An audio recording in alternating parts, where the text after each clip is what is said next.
নমস্কার।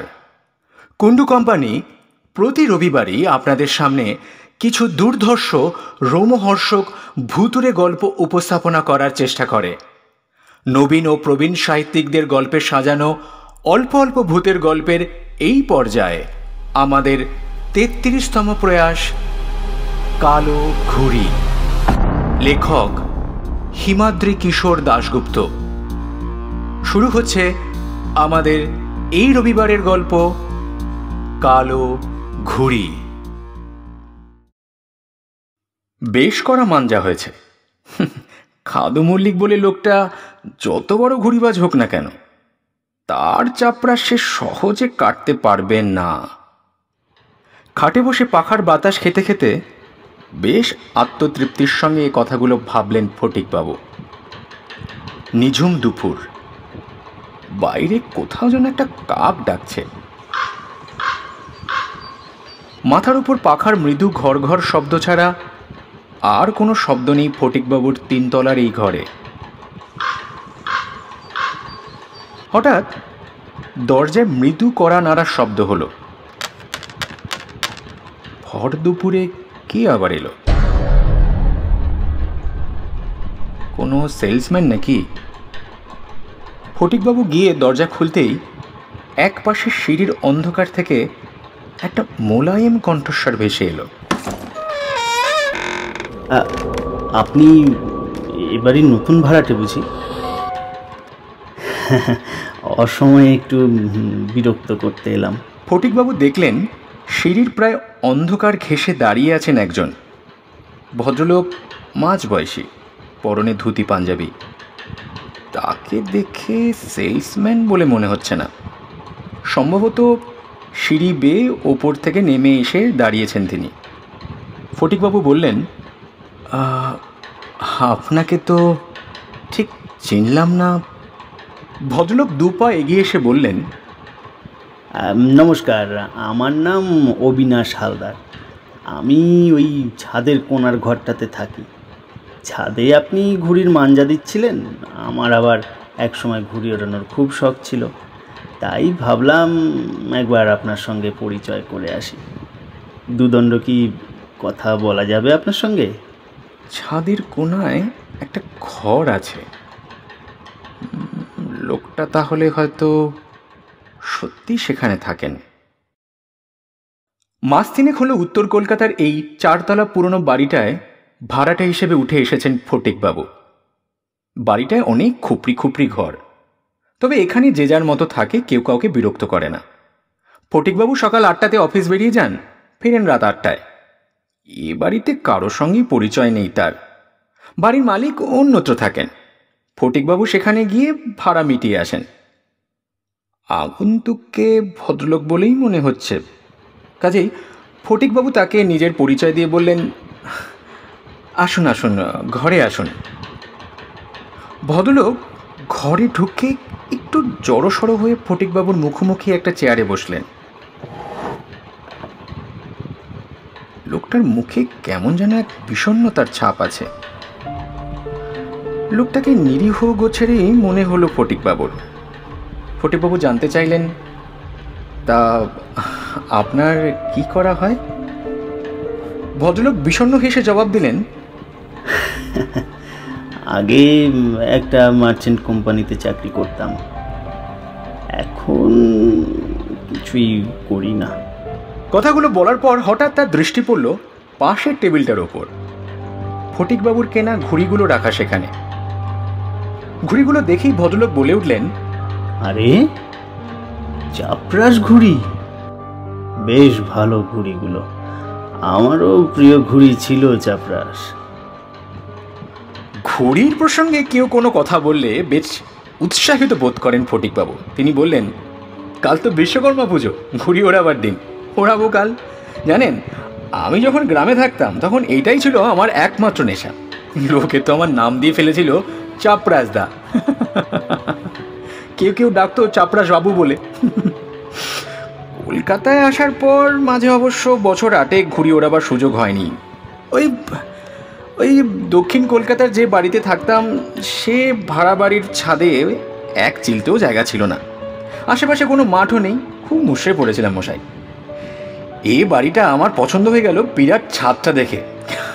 কাল মনের সুখে বহুদিন পর ঘুড়ি ওড়াবো। অবিনাশবাবু বললেন, আজকাল তো ঘুড়ি ওড়ানোর শখ তেমন দেখাই যায় না। এখনকার ছেলে মেয়েদের শৈশবটাই কেমন বদলে গেল। তবে বিশ্বকর্মা পুজোর দিন এখনো কিছু ঘুড়ি ওড়ে পাড়াতে। বহুদিনের প্রথা বলেই হয়তো এখনো সেটা পুরোপুরি মুছে যায়নি। কিন্তু প্রতি বছরই আকাশে ঘুড়ির সংখ্যা কমছে। ফটিকবাবু বললেন, আমাদের ছেলেবেলায় ভিডিও গেমস, কম্পিউটার এত সব ছিল না, পিঠে বইয়ের বস্তাও থাকতো না। অবশ্য মাঠও এখন প্রায় নেই বললেই চলে। ছেলে মেয়েদের আর দোষ কি? অবিনাশবাবু এরপর বললেন, এই পাড়াটা তো খুব পুরনো। ঘুড়ি ওড়ানো এক সময় উৎসবের মতো ছিল এখানে। বিশ্বকর্মা পুজোর 1 মাস আগে থেকেই ঘুড়ি ওড়াবার প্রস্তুতি শুরু হয়ে যেত। বিরাট বিরাট ছাদগুলোতে মাঞ্জা দেওয়ার জন্য দখল নেওয়া হতো। কত রকমের গোপন ফর্মুলা ছিল সেসব মাঞ্জার। চন্দননগর থেকে কেউ নিয়ে আসতো বেলোয়ারি কাঁচের মিহি গুঁড়ো, কেউ বা ছুটতো ক্যানিংয়ে কচ্ছপের ডিম খুঁজতে। সে ডিম মাঞ্জায় মেশানো হতো। একবার কেদার ঘোষ বলে একটা লোক 90টা ঘুড়ি কেটেছিল। পরে শোনা গেল সে নাকি শ্মশান থেকে মানুষের হাড়ের গুঁড়ো এনে মিশিয়েছিল মাঞ্জায়। আর ব্যারিস্টার নরেন মুখার্জি নাকি তার নতুন কেনা অস্টিন গাড়িটাই হেরে বসেছিলেন বাজি ধরে ঘুড়ির লড়াইতে। সে সময় পয়সাওয়ালা লোকেরা বাজি ধরতেন ঘুড়ির লড়াইতে। পুরানো দিনের ইতিহাস বলতে বলতে উজ্জ্বল হয়ে উঠল ভদ্রলোকের মুখ। কিন্তু বাজি শব্দটা কানে যেতেই একটু ইতস্তত করে ফটিকবাবু বলে ফেললেন, জানেন, কাল আমিও একটা বাজি ধরেছি ঘুড়ির লড়াইতে। মানে? ভদ্রলোক যেন মৃদু চমকে উঠলেন তার কথা শুনে। ফটিকবাবু বললেন, হ্যাঁ, মানে বাজি ধরাটা যে ঠিক নয় তা আমি জানি, কিন্তু পরিস্থিতিটা হঠাৎ এমন হলো যে বাজিটা ধরতেই হলো। মানে ব্যাপারটা খুলেই বলি তাহলে। ওই দিন 5 আগে শনিবার দুপুরে অফিস ফেরত পাড়ার মোড়ে বুড়ো ঘুড়িওয়ালার দোকানে দাঁড়িয়ে দাঁড়িয়ে ঘুড়ি বাঁধছিলাম। পাড়ায় আমি নতুন, বুড়োটা আমায় আগে ঘুড়ি কিনতে দেখেনি। আমি কত বছর ঘুড়ি ওড়াই, কি ঘুড়ি পছন্দ করি, কেমন লড়াই, এইসব আর কি, এইসব জিজ্ঞাসা করছিল লোকটা। কথা প্রসঙ্গে আমি তাকে বলছিলাম যে, জানেন, আমার ঘুড়ি কেউ কোনোদিন কাটতে পারেনি। কথাটা আমি মিথ্যে বলিনি। ছেলেবেলায় ওই 2-1 বার ছাড়া আমার চাপরাশ কেউ কোনোদিন কাটেনি। কিন্তু বুড়োটাকে এই কথা বলা মাত্রই আমার পেছন থেকে কে যেন বলে উঠল, তাই নাকি? আমার ঘুড়িও কেউ কোনোদিন কাটতে পারেনি। বিশ্বকর্মা পুজো দিন একটা ঘুড়ির লড়াই হবে নাকি? কে কত ঘুড়িবাজ দেখা যাবে। তাকিয়ে দেখি আমার ঠিক পেছনে মাঝবয়সী একজন লোক দাঁড়িয়ে। তার মাথায় কদম ছাট চুল, পরনে রংচঙের শার্ট আর রংচটা জিন্সের প্যান্ট, বোতাম খোলা বুকে সোনার চেনে একটা বাঘ নখের লকেট। লোকটার সঙ্গে আরো কয়েকজন যুবক ছিল। আমি তাকাতেই সেই লোকটা এরপর হাত জোড় করে নমস্কার করে বলল, নমস্কার, আমার নাম খাদু মল্লিক। আপনার পাড়াতে থাকি। লোহা লক্করের কারবার আছে আমার, বুঝলেন না? আপনি তো ওই গলির কোনায় 15 নম্বর বাড়িতে নতুন ভাড়া এসছেন, তাই না? হবে নাকি একদিন ঘুড়ির লড়াই? ঘুড়ির লড়াইটা অনেকটা প্রাচীন দিনের সাহেবদের ডুয়েল লড়াইয়ের মতো। কেউ আহ্বান করলে তাতে সাড়া না দিলে মান ইজ্জত থাকে না। কাজেই আমি বললাম, আমার আপত্তি নেই, হতেই পারে। খাদু মল্লিক বলে লোকটা এরপর বলল, তবে একটা শর্ত আছে কিন্তু।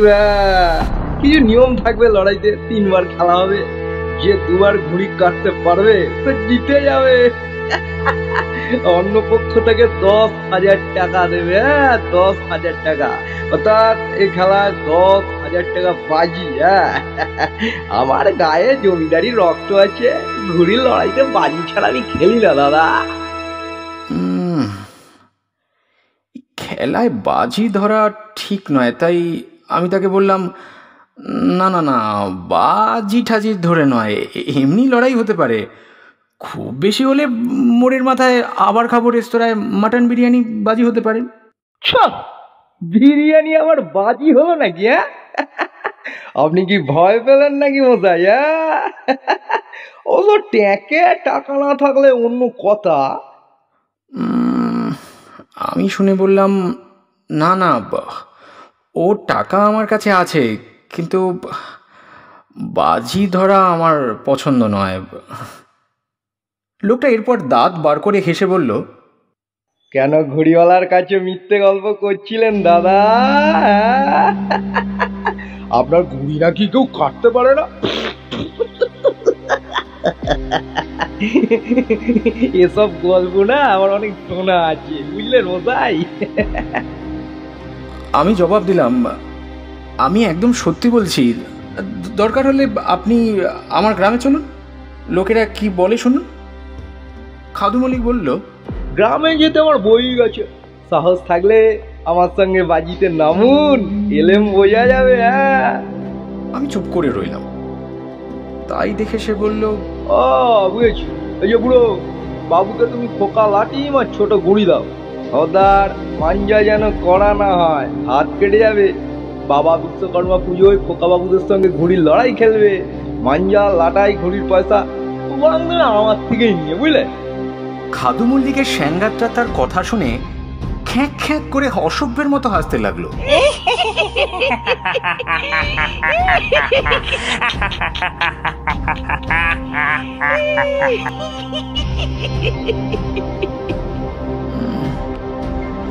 যার ঘুড়ি কোনোদিন সত্যি কেউ কাটতে পারেনি, যে বোম্বাই লাটাই ব্লেডের মতো ধারালো সুতোর মাঞ্জা ছাড়া কোনোদিন ঘুড়ি ওড়ায় না, তাকে নিয়ে এমন রসিকতা, এমন বিদ্রুপ। হঠাৎ যেন আমার মাথাটা কেমন বিগড়ে গেল। আমি বলে উঠলাম, আচ্ছা আচ্ছা আচ্ছা, ঠিক আছে ঠিক আছে, কে কত বড় ঘুড়িবাজ বোঝা যাবে, আমি রাজি। আমার কথা কানে যাওয়ার সঙ্গে সঙ্গে খাদু মল্লিক আমাকে চমকে দিয়ে পকেট থেকে একটা 100 টাকার বান্ডিল বুড়ো দোকানির দিকে ছুড়ে দিয়ে আমার উদ্দেশ্যে বলল, আমার আপনার দুজনের টাকাই ওর কাছে জমা থাকবে। আপনার কাছে এখন টাকা না থাকলে কাল পরশু টাকা দিয়ে যাবেন, বিশ্বকর্মা পুজোর দিন ঠিক 5টায় আমার ঘড়ি আকাশে উঠবে। হ্যাঁ, মনে রাখবেন, কালো ঘড়ি। আর একটা কথা, কথার খেলাপ আমি করি না, আর অন্য কেউ করলে আমি তো পছন্দও করি না। আমাকে আর কথা বলার সুযোগ না দিয়ে খাদু মল্লিক এরপর দলবল নিয়ে হাঁটতে শুরু করলো। অগত্যা সোমবার অফিস ফেরত আমিও সেই বুড়োটার কাছে 10,000 জমা রেখে এসেছি। তবে আমি নিশ্চিত খাদু মল্লিক আমাকে হারাতে পারবে না। তবে ওই বাজির টাকাটা আমি কোনো অনাথ আশ্রমকে দান করে দেব ভেবেছি। অবিনাশবাবুর উদ্দেশ্যে একটানা কথা বলে থামলেন ফটিকবাবু। অবিনাশবাবুর মুখটা তার কথা শোনার পর কেমন যেন গম্ভীর হয়ে গেল। তিনি যেন একটু চিন্তিতভাবে বললেন, খাদু মল্লিক, আবার সেই কালো ঘুড়ি। ফটিকবাবু বললেন, আপনি খাদু মল্লিককে চেনেন নাকি? অবিনাশবাবু চেয়ার থেকে উঠে দাঁড়িয়ে বললেন, হ্যাঁ চিনি। বাজি ধরা ব্যাপারটা ভালো নয়, তবে ধরেই যখন ফেলেছেন তখন আর কি করবেন। তবে খাদু মল্লিক কিন্তু পাক্কা ঘুড়িবাজ লোক, সেও অনেকদিন বাজি হারেনি। আপনার জন্য শুভ কামনা রইল। ভদ্রলোক এরপর বললেন, ঠিক আছে, আজ আমি আসি, পরিচয়টা সেরে গেলাম। আর একটা কথা, এ বাড়ির ছাদের কার্নিশটা বেশ নিচু, একটু সাবধানে ঘুড়ি ওড়াবেন, কেমন? কথা শেষ করে আর দাঁড়ালেন না ভদ্রলোক। ফটিকবাবুকে একটা নমস্কার করে বাইরে সিঁড়ির অন্ধকারে মিলিয়ে গেলেন।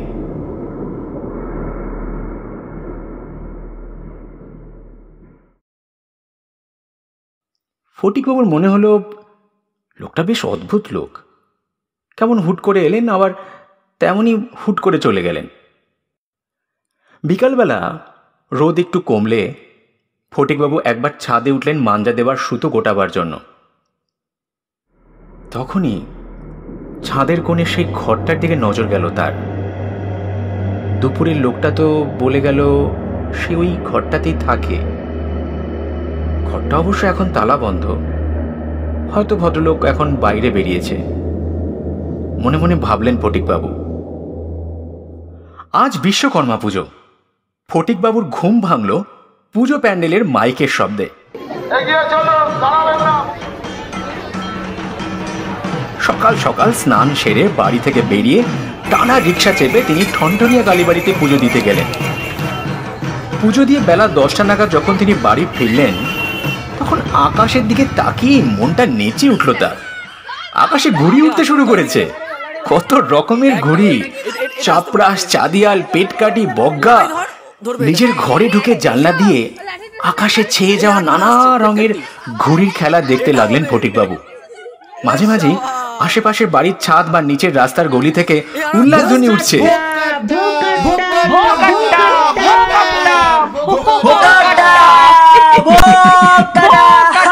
কোনো ঘুড়ি হয়তো আকাশ থেকে কেটে নিচে নামতে শুরু করেছে, আর তার সুতো ধরার জন্য পিছু ধাওয়া করেছে ছেলের দল।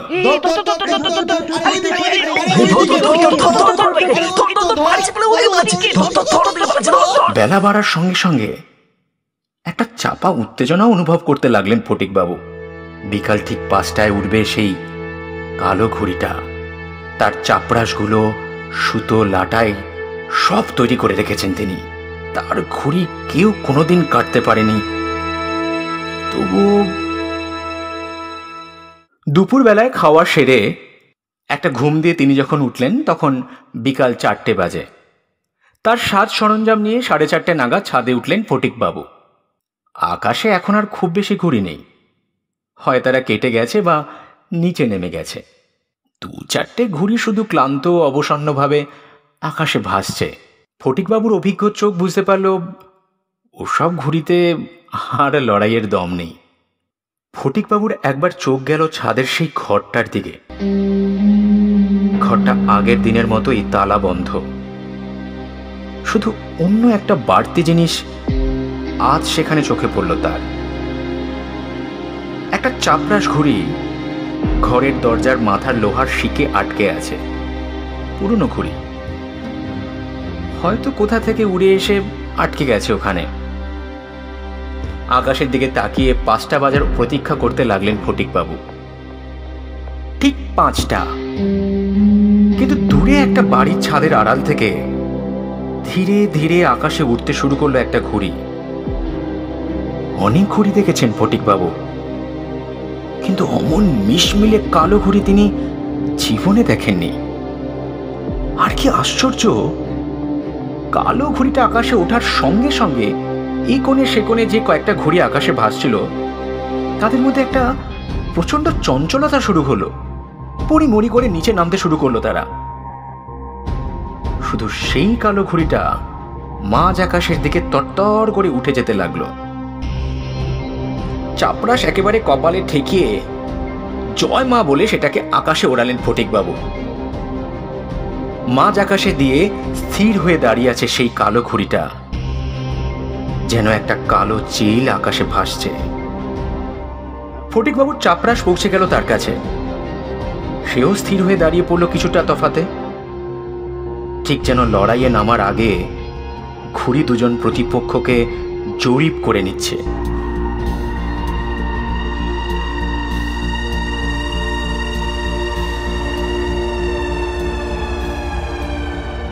কিছুক্ষণের মধ্যেই লড়াই শুরু হয়ে গেল। কখনো কালো ঘুড়িটা ছো মেরে এগিয়ে আসে চাপরাশের দিকে, কখনো আবার ফটিকবাবুর চাপরাশ ধেয়ে যায় কালো ঘুড়ির দিকে। কিন্তু একজন এগোলেই অন্যজন স্যাঁত স্যাঁত করে সরে যাচ্ছে এপাশ ওপাশ, ওপর নিচে, প্যাচ লাগাতে দিচ্ছে না। আকাশটা যেন একটা বিরাট বক্সিং রিং। সেখানে লড়াই করছে দুই বক্সার, কখনো আঘাত করতে এগিয়ে যাচ্ছে, কখনো বা আঘাত বাঁচাতে সরে আসছে। বেশ কিছুক্ষণ এভাবে চলার পর কিভাবে যেন হঠাৎ প্যাচ লেগে গেল দুটো ঘুড়িতে। ফটিকবাবুর টানা মাঞ্জা তিনি হ্যাচকা টান দিলেন সুতোয়। পরক্ষণেই কালো ঘুড়িটা সুতো কেটে ভাসতে শুরু করলো। উল্লাসে লাফিয়ে উঠে ছাদের মধ্যে নাচতে শুরু করলেন ফটিকবাবু। বোকাট্টা, বোকাট্টা, বোকাট্টা। তার ঘুড়িটাও ফটিকবাবুর লাটাই ধরা হাতে নাচতে লাগলো মাঝ আকাশে। তবে ফটিকবাবুর নাচ কিন্তু বেশিক্ষণ স্থায়ী হলো না। কয়েক মুহূর্তের মধ্যেই একই রকম মিশমিশে আরো একটা কালো ঘুড়ি অসম্ভব ক্ষিপ্রতায় আকাশে উঠতে শুরু করলো। আবার লড়াই শুরু হলো। কালো ঘুড়িটা এবার যেন অনেক সতর্ক, চট করে চাপরাশের কাছে আসছে না। ফটিকবাবুর ঘুড়ি তার কাছে গেলেই সে সরে যাচ্ছে। দুটো ঘুড়ির চোর পুলিশ খেলা শুরু হলো মাঝ আকাশে। সূর্য ঢলতে শুরু করলো। একসময় বেশ অধৈর্য হয়ে পড়লেন ফটিকবাবু। কালো ঘুড়িটা কিছুতেই তার কাছে আসছে না। আর এরপরই তিনি খেয়াল করলেন কালো ঘুড়িটা কেমন যেন নেতিয়ে পড়েছে। খুব ধীরে হাওয়ায় ভাসতে ভাসতে সে নিচে নামছে। ব্যাপারটা পরীক্ষা করার জন্য ফটিকবাবু কয়েকবার চাপরাশটাকে তার দিকে নিয়ে গেলেন, কিন্তু কালো ঘুড়ির কোনো হেলদোল নেই। মাঝ আকাশে সূর্য ডোবার সময় শেষ বিকেলে ঘুড়ির সুতো ভিজলে অনেক সময় ঘুড়ির এমন হয়। ঠিক এমনভাবে নেতিয়ে পড়ে ঘুড়ি। ব্যাপারটা নিশ্চয়ই তাই। এখন প্যাঁচ লাগিয়ে টান দিলেই কালো ঘুড়ি বোকাট্টা। এই সুযোগ ছাড়া যাবে না। এই ভেবে ফটিকবাবু তার চাপরাশ বাড়ালেন কালো ঘুড়ির দিকে। সে ঘুড়ি তখন আরো নেতিয়ে পড়েছে। প্রথম ঘুড়িটা কেটে ফটিকবাবুর আত্মবিশ্বাস তখন তুঙ্গে। তিনি প্যাঁচ লাগালেন ঘুড়িতে, কিন্তু তার পর মুহূর্তে একটা অদ্ভুত ঘটনা ঘটল। মৃতপ্রায় অবসন্ন কালো ঘুড়িটা হঠাৎই গোত্তা খেয়ে রকেটের বেগে আকাশে উঠে গেল। আর ফটিকবাবু অনুভব করলেন তার লাটাইয়ের সুতোর টান আর নেই। সুতো ছেড়ে ভাসতে শুরু করেছে তার চাপরাশটা। সুতোয় নয়, হাওয়ায় ভাসছে চাপরাশ। ব্যাপারটা একটা ফাঁদ ছিল। কাটা পড়েছে ফটিকবাবুর ঘুড়ি। মাঝ আকাশে নাচছে খাদু মল্লিকের কালো ঘুড়ি। কিছুক্ষণ হতভম্বভাবে দাঁড়িয়ে রইলেন ফটিকবাবু। তারপর অবশিষ্ট সুতো নামিয়ে নতুন একটা চাপরাশ যখন তাতে লাগাতে যাচ্ছেন, ঠিক তখনই পেছন থেকে ভেসে এলো একটা গলা। আপনি ভালো ঘুড়ি ওড়ান ঠিকই, কিন্তু ধূর্ততায় খাদু মল্লিকের সঙ্গে পারবেন না। কিভাবে আপনাকে ঠকালো দেখলেন? গলা শুনে মৃদু চমকে উঠে ফটিকবাবু দেখলেন তার কিছুটা তফাতে দাঁড়িয়ে আছেন গতকাল দুপুরের সেই ভদ্রলোক অবিনাশবাবু। তিনি এরপর বললেন, প্রথম থেকেই লড়াইটা দেখছি আমি। প্রথমবার আপনি কালো ঘুড়িটা কাটতে পেরেছিলেন খাদু মল্লিক অসতর্ক ছিল বলে। বারবারও জিনিস কিন্তু খাটবে না। এই লড়াইটা যেভাবেই হোক জিতবে সে। দিন দিন লাটাইটা এবার আমাকে দিন। ভদ্রলোকের কথা শুনে ফটিকবাবু বেশ অবাক হয়ে জানতে চাইলেন, লাটাইটা আপনাকে দেব কেন? দেবেন কারণ কালো ঘুড়িটার সঙ্গে শেষ লড়াইটা আমি লড়ব এই ঘুড়িটা দিয়ে। অবিনাশবাবুর হাতে ধরা রয়েছে ছাদের মাথায় যে চাপরাশটা ছিল সেটা।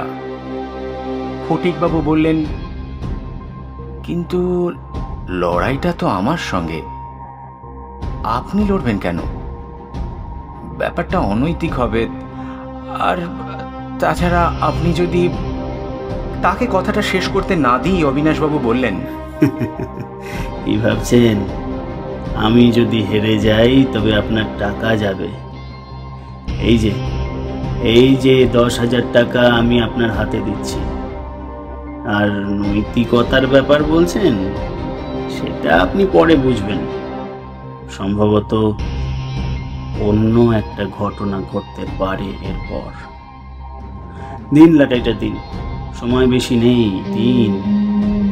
লোকটার কণ্ঠস্বরে এমন একটা কিছু ছিল যে ফটিকবাবু লাটাইটা লোকটার হাতে তুলে দিয়ে বললেন, নিন তবে, আর টাকাটা আপনার কাছে রাখুন। তবে আমি কিন্তু ব্যাপারটার কিছুই বুঝতে পারছি না। লাটাইটা হাতে নিয়ে সেই পুরানো চাপরাশটা সুতোয় বাঁধতে বাঁধতে ভদ্রলোক মৃদু হেসে বললেন, বুঝতে পারবেন, বুঝতে পারবেন।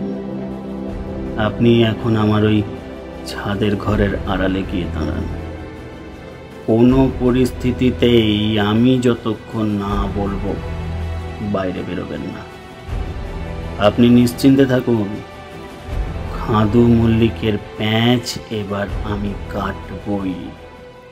ভদ্রলোকের কথা শুনে কিছুটা বিস্মিতভাবেই তার নির্দেশ মতো সেই ঘরটার আড়ালে গিয়ে দাঁড়ালেন ফটিকবাবু। অবিনাশবাবু যখন ঘুড়ি ওড়ালেন তখন সূর্য ঢলে পড়েছে। ওপরে উঠতে লাগলো তার ঘুড়ি। যেভাবে তিনি লাটাই ধরে সুতো ছাড়তে লাগলেন তা দেখেই ফটিকবাবু বুঝে গেলেন এই লোকটাও পাকা ঘুড়িবাজ। কালো ঘুড়ির কাছে পৌঁছে গেল অবিনাশবাবুর চাপরাশ। স্থির হয়ে দাঁড়িয়ে আছে কালো ঘুড়ি। অবিনাশবাবুর ঘুড়িটাও স্থির হলো। এরপর বেশ কয়েকবার ঘুড়ি দুটো নিজেদের নিরাপদ এলাকাতেও গোত্তা খেল ঠিকই, কিন্তু আবার নিজের জায়গাতেই স্থির হয়ে দাঁড়িয়ে পড়ল। মিনিটের পর মিনিট কেটে যাচ্ছে, কিন্তু দুটো ঘুড়ি একদম স্থির। কেউ যেন আকাশের গায়ে আঠা দিয়ে আটকে রেখেছে ঘুড়ি দুটোকে। ঘরটার আড়াল থেকে ফটিকবাবু বুঝে উঠতে পারলেন না কি করতে চলেছে দুই ঘুড়িবাজ। অবিনাশবাবু তার দিকে পেছন ফিরে ছাদের আলসের ধারে লাটাই ধরে পাথরের মূর্তির মতো দাঁড়িয়ে আছেন। এদিকে অন্ধকার নামতে চলেছে।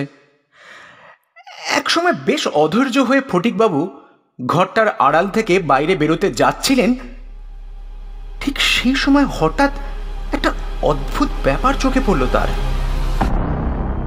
ছাদের কোনায় কার্নিশ বেয়ে বিড়ালের মতো নিঃশব্দে ছাদে উঠে এলো একজন লোক। তাকে দেখে চমকে উঠলেন ফটিকবাবু। আরে আরে, এই যে খাদু মল্লিক! তাহলে আকাশে কালো ঘুড়িটা ওড়াচ্ছে কে? ছাদের চারদিকে একবার তাকিয়ে নিয়ে খাদু মল্লিক দু হাত সামনে বাড়িয়ে এরপর পা টিপে টিপে এগোতে লাগলেন ছাদের কিনারে দাঁড়িয়ে থাকা অবিনাশবাবুর দিকে। অবিনাশবাবু পাথরের মূর্তির মতো আকাশের দিকে তাকিয়ে আছেন। খাদু মল্লিকের চোখ দুটো জ্বলছে, ঠোঁটের কোণে ফুটে উঠেছে এক জান্তব হাসি। অবিনাশবাবুকে লক্ষ্য করে এগিয়েছেন তিনি। আর আর মাত্র কয়েকটা পা, তাহলে খাদু মল্লিক ছুঁয়ে ফেলবে অবিনাশবাবুকে। ঠিক এই সময় অবিনাশবাবু ঘুরে দাঁড়ালেন। তার মুখেও ফুটে উঠেছে এক দুর্বোধ্য হাসি। তিনি খাদু মল্লিকের উদ্দেশ্যে বললেন,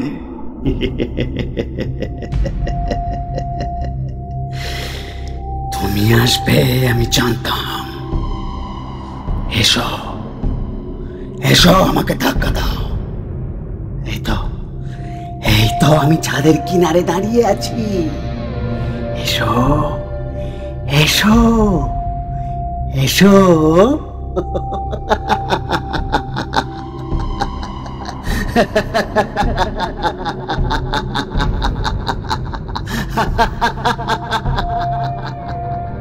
খাদু মল্লিকের ঠোঁটের হাসিটা মুছে গেল। প্রথমে বিস্ময়, তারপর লোকটার মুখমণ্ডলে ফুটে উঠল প্রচন্ড আতঙ্কের ছাপ।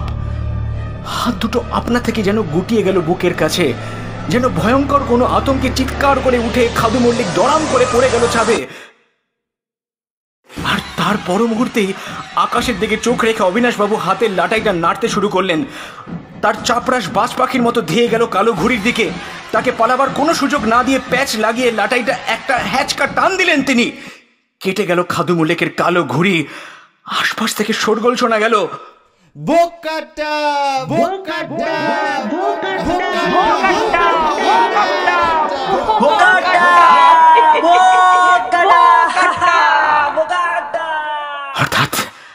অর্থাৎ আড়াল থেকে এই লড়াই অনেকেই এতক্ষণ দেখছিল। ধীরে সুস্থে তার চাপরাশটাকে নিচে নামালেন। ঠিক এই সময় ঝুপ করে সন্ধ্যা নামল। ছাদের ওপরে চিত হয়ে পড়ে আছে খাদু মল্লিক।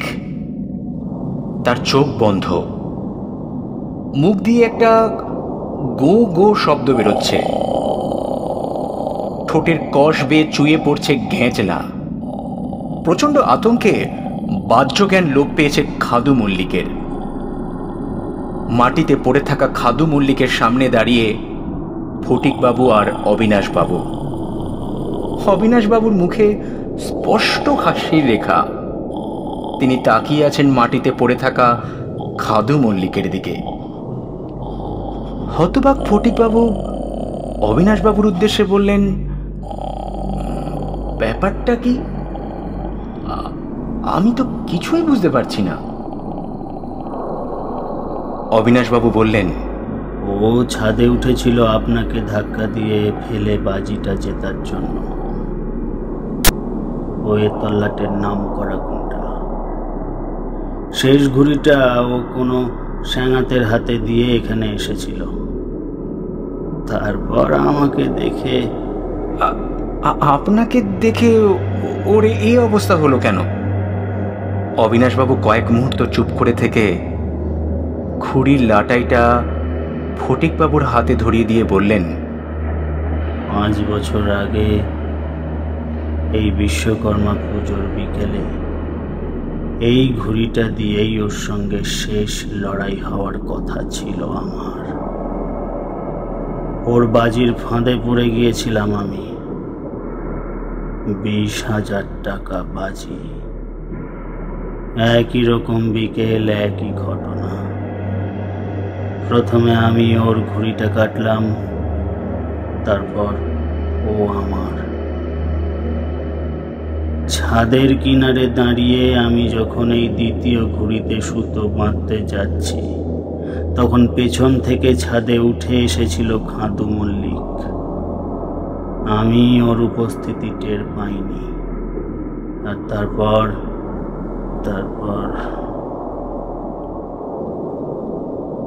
থেমে গেলেন অবিনাশবাবু। তারপর কি? ব্যগ্রভাবে জানতে চাইলেন ফটিকবাবু। ফটিকবাবুর চোখের দিকে তাকিয়ে শান্ত স্বরে অবিনাশবাবু বললেন, তারপর আবার কি? এই গুন্ডা খাদু মল্লিক আমাকে পেছন থেকে ধাক্কা মেরে 4 তলার ছাদ থেকে নিচে ফেলে দিল। ঘুড়ি ওড়াতে গিয়ে ছাদের কার্নিস থেকে পা পিছলে দুর্ঘটনায় কারো মৃত্যু অস্বাভাবিক কিছু নয়। এই ছাদ থেকেই একটা ঘুড়ি উড়ল, তার কোনো স্যাঙাত কালো ঘুড়ি দিয়ে সেটা কাটলো। সবাই দেখলো বাজি জিতেছে খাদু মল্লিক।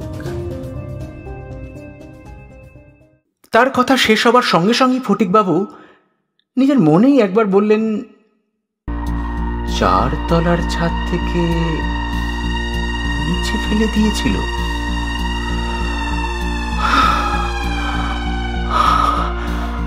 আর এরপরেই ফটিকবাবুর কাছে স্পষ্ট হয়ে গেল কেন খুনে গুন্ডা খাদু মল্লিকের মতো লোকও ভয়ে অজ্ঞান হয়ে গেল। ব্যাপারটা বুঝে উঠতেই একটা হিমেল স্রোত যেন ফটিকবাবুর পিঠ বেয়ে নামতে শুরু করলো। তার সামনে এ কে দাঁড়িয়ে আছে? ফটিকবাবুর হাত থেকে ঘুড়ির লাটাই খসে পড়ল। স্থানুর মতো দাঁড়িয়ে রইলেন তিনি। অন্ধকার গাঢ় হচ্ছে। এবার যেন কেমন একটা অস্পষ্ট মনে হচ্ছে অবিনাশবাবুর অবয়বটা।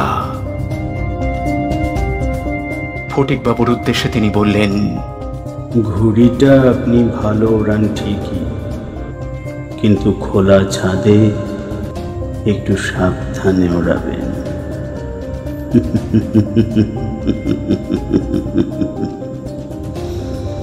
খোলা ছাদে একটু সাবধানে ওড়াবেন।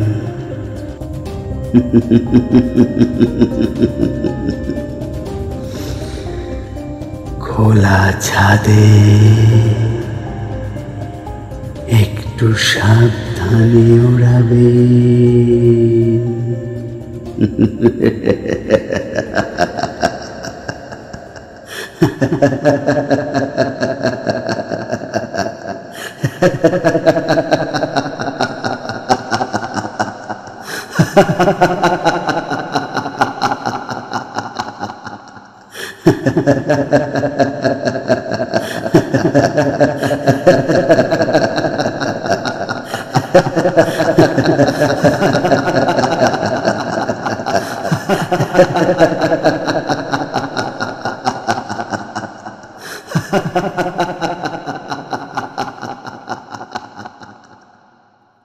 আমাদের গল্পের উপস্থাপনা এখানেই শেষ হলো।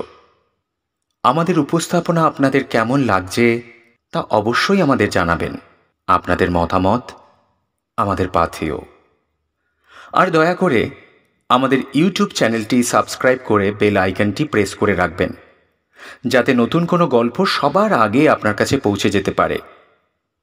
গল্পটির নেপথ্যে প্রচ্ছদ অলঙ্করণ সোহম বাগচি, লোগো ডিজাইন দেবর্ষী শাসমল, উপদেষ্টা সঞ্জীব পাত্র, ইউটিউব মার্কেটিং অভিনব Kundu, edit and SFX Arnab Kumar মিত্র।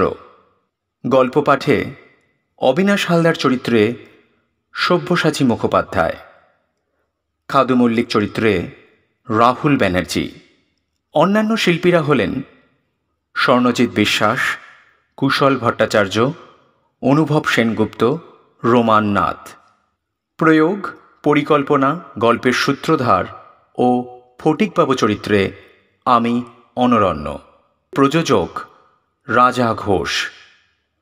কৃতজ্ঞতা স্বীকার শ্রীমতী সোহাগ সেন।